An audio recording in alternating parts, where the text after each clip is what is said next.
Welcome to Georgia, Senator Cruz. Will you be announcing a campaign team here in Georgia anytime soon? We are absolutely putting together our campaign team on the ground. We spent a lot of time here in Georgia, and I'll tell you, the support we're seeing is incredible.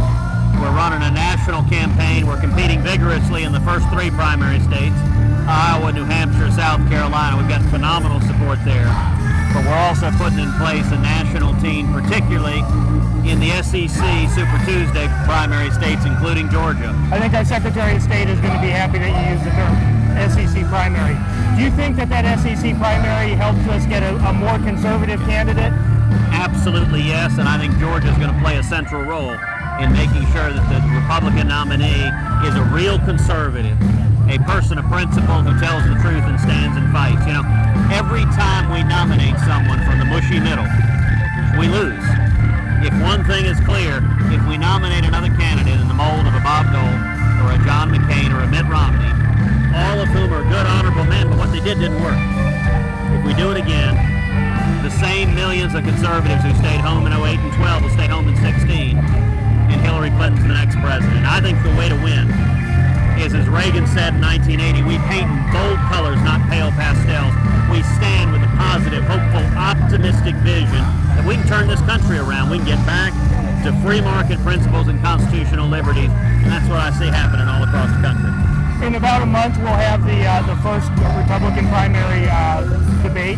Yep. Do you think that's important to your campaign, and do you think that plays to your strengths? No, I think the debates are going to be critical. We've got obviously a rich, diverse field. I think we have, 146 candidates running? Yes, sir. But, there's going to be a natural sorting. And at the end of the day, I think primary voters are going to ask the question, show me, don't tell me. Show me where you've stood up and fought to stop Obamacare. Show me where you've stood up and fought to stop the debt. Show me where you've stood up and fought to stop President Obama's unconstitutional executive amnesty. Show me where you've stood and fought to defend religious liberty. Where were you in Indiana? Where were you in Arkansas? Show me where you've stood and fought for the Second Amendment. Where were you when President Obama and Harry Reid tried to come after our right to keep and bear arms? Show me where you've stood and fought for marriage. And where were you when the Supreme Court tried to strike down the marriage laws of every country? When have you stood and fought for privacy, for the 10th Amendment, against Common Core, for Israel, against ISIS? That's what primary voters are asking for. Talk's cheap, but when have you stood and fought by those principles? Do you have Waffle House in Texas? We do. Do you have a favorite order at Waffle House, or something that's a go-to? I tend to go with just bacon and eggs. I'm a pretty simple guy. And recently I saw you auditioning for a voiceover part on The Simpsons.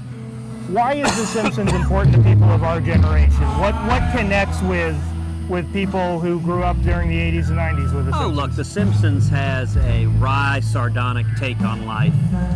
Frankly, the writers are just funny. Now, look, they're mostly a bunch of lefties. But what's interesting, even people that are consciously on the left, in some ways The Simpsons was less liberal than just about everything else on TV, because all of the rest of TV was shameless propaganda, and The Simpsons would make fun of everyone. They'd make fun of Democrats, they'd make fun of Republicans. I'm reminded of a great episode where Grandpa had been receiving royalties for years from Itchy and Scratchy, even though he had nothing to do with Itchy and Scratchy. And Lisa asked him, said, well, Grandpa, didn't you think it was strange that you were receiving money for not doing anything? And Grandpa says, no, Lisa, I just figured the Democrats were back in power.